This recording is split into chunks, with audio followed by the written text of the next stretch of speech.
ದೇವನನ್ನು ಅರಸಿ ಕಾಣಲಿಕ್ಕೆ ಸಾಧ್ಯ ಇಲ್ಲ, ಅರಿತು ಕಾಣಬೇಕಷ್ಟೆ.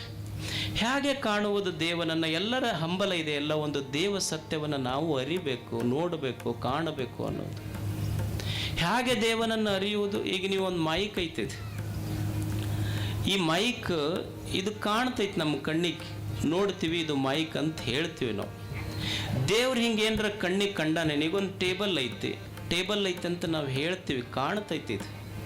ದೇವ್ರು ಹಿಂಗೇನಾದರೂ ನಮ್ಮ ಕಣ್ಣಿಗೆ ಕಂಡಾನೇನು ಅಂದ್ರೆ ದೃಶ್ಯ ಅಲ್ಲ ಆತ, ದೃಶ್ಯ ವಿಲಕ್ಷಣ ದೇವರು, ನಿರಾಕಾರ ದೇವರು.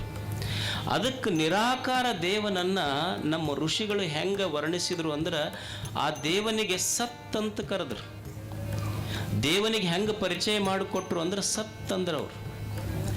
ಸತ್ ಇದರ ಅರ್ಥ ಯಾವಾಗಲೂ ಇರುವಂಥದ್ದು ಅಂತ, ಮೂರೂ ಕಾಲದಲ್ಲಿರುವಂಥದ್ದು. ಈಗ ಒಂದು ಹೂವು ಐತಿ, ಈಗ ನೀವು ಹೂವು ನೋಡಿದ್ರಿ ಅಂದ್ರೆ ಹೂವು ನಿನ್ನೆ ಇಲ್ಲ, ಇವತ್ತಷ್ಟು ಕಾಣಕತ್ತೈತಿ, ನಾಳೆ ಇರೋದಿಲ್ಲ.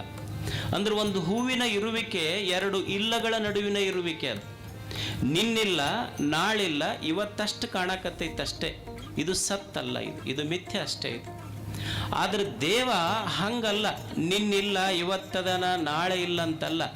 ಎಲ್ಲ ಕಾಲದೊಳಗೂ ಹಿಂದೂ ಇದ್ದ, ಈಗೂ ಇರ್ತಾನ, ಮುಂದೂ ಇರ್ತಾನ, ಯಾವಾಗಲೂ ಯಾವುದು ಇರ್ತದಲ್ಲ ಅದಕ್ಕೆ ಸತ್ ಅಂತ ಕರೀತಾರೆ. ಅದಕ್ಕೆ ದೇವರು ನೀವು ಅನ್ಬೋದು. ಮತ್ತು ಬಹಳಷ್ಟು ದಾರ್ಶನಿಕರಂತಾರೆ, ಮತ್ತು ಎಲ್ಲ ಕಾಲಕ್ಕೆ ಇರೋದ ದೇವ್ರಂತಂದ್ರೆ ಬಯಲೈತಿ, ಆಕಾಶ ಐತಿ, ದಿಕ್ಕ, ಕಾಲ, ಮತ್ತು ಇವೆಲ್ಲ ಮಣ್ಣ, ಕಲ್ಲ, ಗುಡ್ಡ, ಇವು ಎಷ್ಟು ವರ್ಷದಿಂದ ಅದಾವಲ್ಲ, ಇದಕ್ಕೂ ದೇವ್ರು ಅನ್ಬೇಕ್ರಿ ಅಂತಂದ್ರೆ ಇದು ದೇವ್ರು ಅನ್ಲಿಕ್ಕಾಗೋದಿಲ್ಲ. ಯಾಕಂದ್ರೆ ಇದು ಜಡ ಐತಿ. ಅಂದ್ರೆ ಇದಕ್ಕೆ ತನ್ನ ಜ್ಞಾನನೂ ಇಲ್ಲ. ಇದು ಟೇಬಲ್ ಐತಲ್ಲ, ಇದಕ್ಕೆ ತನ್ನ ಜ್ಞಾನನೂ ಇಲ್ಲ, ಇನ್ನೊಬ್ಬರ ಜ್ಞಾನನೂ ಇಲ್ಲ. ಅದಕ್ಕೆ ಅದು ಜಡ ಐತದು ಅಷ್ಟೇ. ತನ್ನ ಜ್ಞಾನವೂ ಇಲ್ಲ, ಇನ್ನೊಬ್ಬರ ಜ್ಞಾನವೂ ಇಲ್ಲ.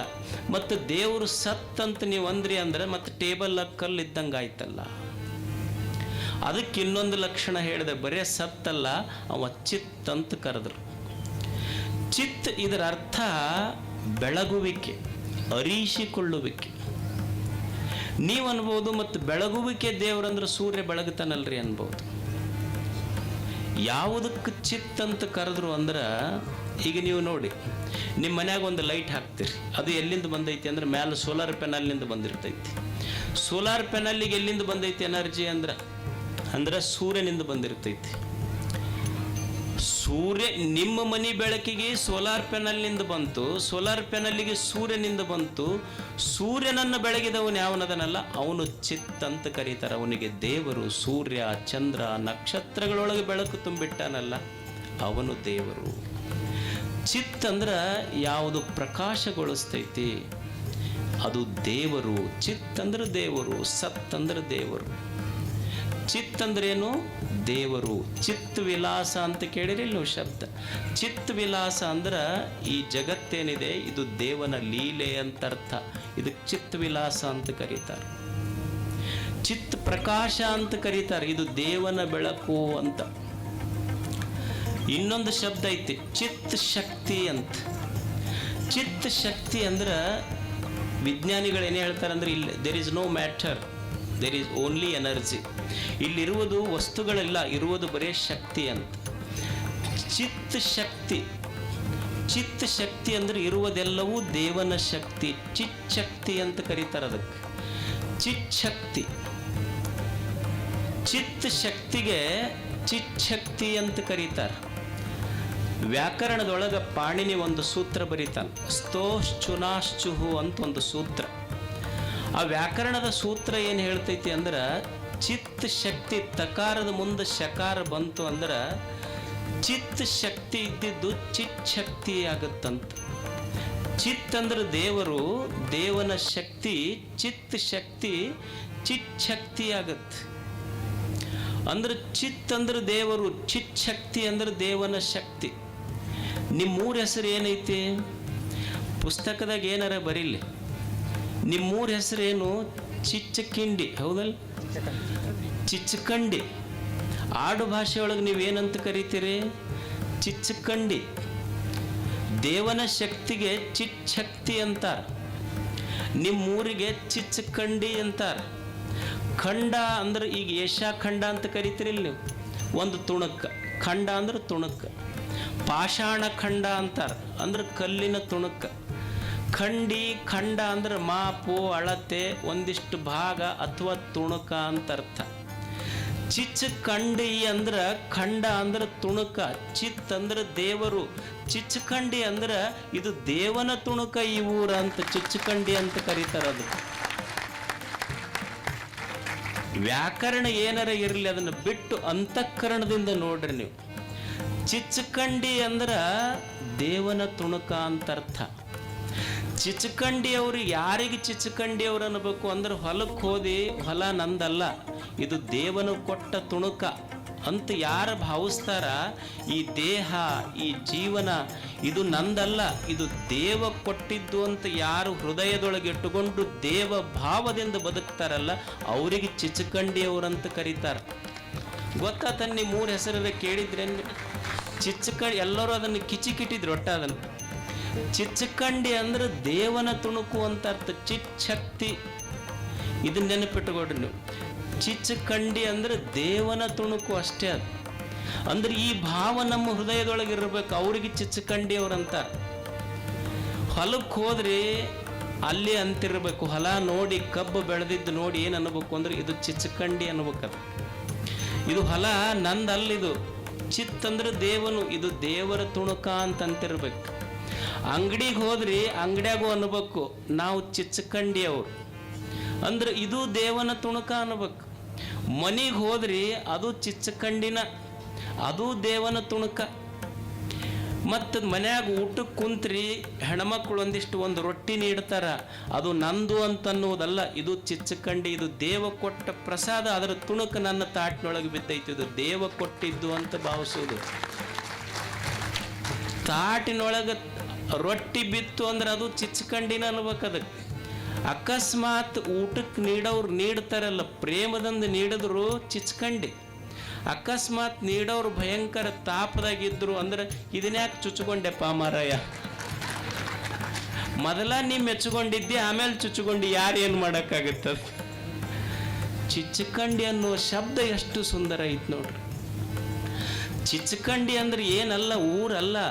ಚಿಚ್ಚಖಂಡಿ ಅಂದ್ರೆ ವ್ಯಾಕರಣ ಏನಾರ ಇರಲಿ, ಒಂದು ಸ್ವರ ಹೆಚ್ಚರ ಆದೆತ್ತು, ಒಂದು ಸ್ವರ ಕಡಿಮೆರ ಆದೆತ್ತು, ಆದ್ರೆ ಹೃದಯದೊಳಗಿದು ದೇವನದು ಅನ್ನುವ ಸ್ವರ ತಪ್ಪುದಲ್ಲ, ಅವರಿಗೆ ಚಿಚ್ಚಖಂಡಿ ಅವರಂತ. ಹೊರಗೆಲ್ಲ ವ್ಯವಹಾರ ಇರಬೇಕು, ಹೊಲ ಇರಬೇಕು, ಮನೆ ಇರಬೇಕು, ವ್ಯವಹಾರ ಇರಬೇಕು. ಮನುಷ್ಯನೊಳಗಿದು ನಂದಲ್ಲ, ಇದು ದೇವನದು ಅನ್ನೋದಿರ್ಬೇಕಷ್ಟೆ. ಅದಕ್ಕೆ ಚಿಚ್ಚಖಂಡಿ ಅವರಂತಾರ. ಅದಕ್ಕೆ ಎಷ್ಟು ಸುಂದರ ಶಬ್ದ ನಿಮ್ಮ ಊರಿಂದ ನೋಡ್ರಿ. ಅದಕ್ಕೆ ಮನಸ್ಸಿನೊಳಗೆ ದೇವರ ಭಾವ ಇರಬೇಕು, ಇದು ದೇವನದು ಅನ್ನುವುದು ಬರ್ಬೇಕು. ಮತ್ತು ನೀವು ಅನ್ಬೋದು ಅಲ್ರಿ ಮತ್ತೆ ಎಲ್ಲರಿಗೆ ದೇವನದು ಅಂದ್ರೆ ಮತ್ತು ನಂಬದು ಅನ್ನೋದು ಯಾವಾಗ ಅಂತಿರ್ಬೇಕು. ಸಂತೋಷ ಆಕೈತಿ. ಈಗ ನೀವು ಹೊರಗೆ ಹೋಗ್ತೀರಿ, ಬೆಳಿಗ್ಗೆ ಎದ್ದು ಕೂಡಲೇ ಕೈ ಮುಗಿದು ನಮಸ್ಕಾರ ಮಾಡಿ ದೇವ್ರಿಗೆ ಹೇಳ್ಬೇಕು. ಏನು ಅನ್ಬೇಕು ಅಂದ್ರೆ ಭಗವಂತ ಇದು ನಿಂದು ಅಂತ ಅನ್ಬೇಕು. ದೇವರಿಗೆ ಸಂತೋಷ ಆಕೈತಿ.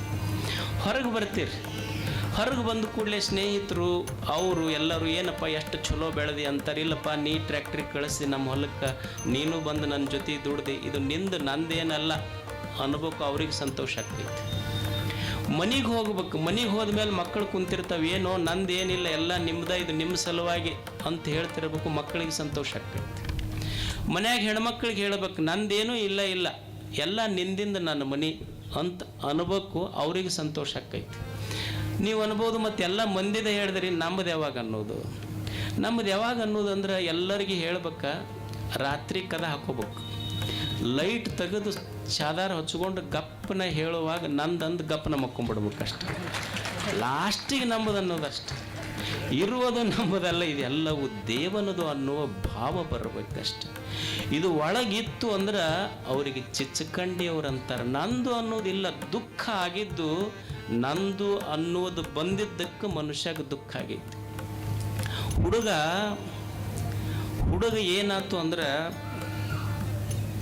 ತಾಯಿಯ ಗರ್ಭದಿಂದ ಭೂಮಿ ಮೇಲೆ ಬಂತಲ್ಲ, ಮೊದಲು ಪಾಟಿ ಹೆಂಗಿತ್ತು, ಮನುಷ್ಯನ ಮಗುವಿನ ಮನಸ್ಸು ಹೆಂಗಿತ್ತು ಅಂದ್ರೆ ಸ್ವಚ್ಛ ಪಾಟ್ ಇದ್ದಂಗಿತ್ತು.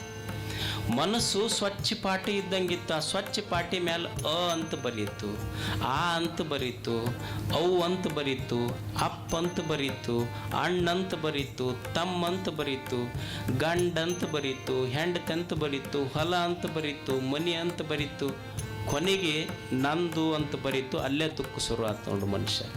ಇಲ್ಲಿ ಮಟ್ಟ ಏನು ಸಮಸ್ಯೆ ಇರಲಿಲ್ಲ. ಯಾವಾಗ ಮನಸ್ಸಿನೊಳಗೆ ನಂದು ಅನ್ನುವ ಭಾವ ಬಂತು, ಯುದ್ಧ ಶುರು. ನೀವು ಮಹಾಭಾರತದ ಯುದ್ಧ ಧರ್ಮಕ್ಷೇತ್ರ ಕುರುಕ್ಷೇತ್ರ ಆಗಿದ್ದು ನಂದು ನಿಂದು ಅನ್ನುವ ಭೇದದಿಂದ ಬಂದಿದ್ದಕ್ಕೆ ಯುದ್ಧ ಆಗಿತ್ತು. ಅಣ್ಣತಮ್ಮಗಳಿಗೆ ಮನ್ಯಾಗ ಜಗಳ ಶುರು ಆಗಿದ್ದು ಇದು ನಿಂದು ಇದು ನಂದು ಅಂದಿದ್ದಕ್ಕನ ಜಗಳ ಶುರು ಆಗಿತ್ತು. ಮತ್ತು ನೀವು ಅನ್ಬೋದು ಏನ ಎಲ್ಲ ಮಂದಿದ ಅನ್ಕೊಂತ ಹೋಗ್ಬೇಕನ್ರಿ ಅಂತ. Say but don't feel it. Don't feel it. ಹೇಳಬೇಕು. ಹೊರಗೆ ವ್ಯವಹಾರದೊಳಗೆ ಇದು ಎಲ್ಲ ಇರಬೇಕು. ಪೇಪರಿನೊಳಗೆ ನಿನ್ನ ಹೆಸರಿರಬೇಕು, ಆದ್ರೆ ಮನಸ್ಸಿನೊಳಗೆ ಭಗವಂತನ ಉಸಿರಿರಬೇಕು. ಇದು ಕಲಿಯುವುದಷ್ಟ ಇಲ್ಲಿರುವುದು. ಹೊರಗೆಲ್ಲ ವಸ್ತುಗಳು ಬಳಸ್ತಿರ್ಬೇಕು, ಮನಿ ಬಿಡುವಂಗಿಲ್ಲ, ಹೊಲ ಬಿಡುವಂಗಿಲ್ಲ. ಎಲ್ಲಾನು ಈ ವ್ಯವಹಾರ ಇರಬೇಕು, ಹೊಲ ಇರಬೇಕು, ಮನಿ ಇರಬೇಕು, ಸಂಸಾರ ಇರಬೇಕು, ಹೊರಗೆ ವಸ್ತುಗಳ ಬಳಕೆ ಇರಬೇಕು, ಒಳಗ ದೇವನದು ಶಿವನದು ಅನ್ನುವ ಬೆಳಕಿರಬೇಕು. ಅವ ಸತ್ಸಂಗಿ, ಅವ ಆಧ್ಯಾತ್ಮಿ ಅಷ್ಟೆ. ಒಳಗದು ದೇವನದು ಅನ್ನುವ ಭಾವ ಇಟ್ಟುಕೊಂಡು ಬದುಕುವುದು. ಮನುಷ್ಯನಿಗೆ ದುಃಖ ಯಾಕಾತು ಅಂದ್ರೆ ನಂದು ಅನ್ನೋದಕ್ಕೆ ಬಹಳ ದುಃಖ ಆಗೈತೆ, ತಾಪ ಆಗೈತೆ. ಈಗ ನೀವು ನೋಡಿ, ಯಾರಿಗಾದ್ರೂ ಕೇಳ್ರಿ ಏನು ಹೇಳ್ತಾರ? ಇಲ್ಲ ನಿಮಗೆ ಯಾಕೆ ದುಃಖ ಆತ್ರಿ ಅಂದ್ರೆ, ಇಲ್ಲ ನಮ್ಮ ಮಗ ಸತ್ತಾನ್ರಿ, ಮಗ ಸತ್ತಿದ್ದಕ್ಕೆ ಭಾಳ ದುಃಖ ಆತು ಅಂತ ನಾವು ಹೇಳ್ತೀವಿ. ಮಗ ಸತ್ತಿದ್ದಕ್ಕೆ ದುಃಖ ಆಗಿದ್ರೆ, ಮಗ ಸತ್ತಿದ್ದಕ್ಕೆ ದುಃಖ ಆಗಿದ್ರೆ ಓಣ್ಯಾಗ ಒಂದು ಆ ಹುಡುಗ ಸತ್ತೈತೆ, ಆ ಹುಡುಗ ಸತ್ತೈತೆ, ಆ ಹುಡುಗ ಅವ್ರ ಮಗ ಸತ್ತೈತೆ, ಅವ್ರ ಮಗ ಸತ್ತೈತೆ, ಅವ್ರ ಮಗ ಸತ್ತೈತೆ. ಮಗ ಸತ್ತಿದ್ದಕ್ಕೆ ದುಃಖ ಆಗಿದ್ರೆ ಊರು ಮನ್ಯಾಗ ಎಷ್ಟು ಮಕ್ಕಳು ಸತ್ತಾವ ಅವಾಗೂ ದುಃಖ ಆಗಬೇಕಾಗಿತ್ತಲ್ಲ. ತಾಯಿ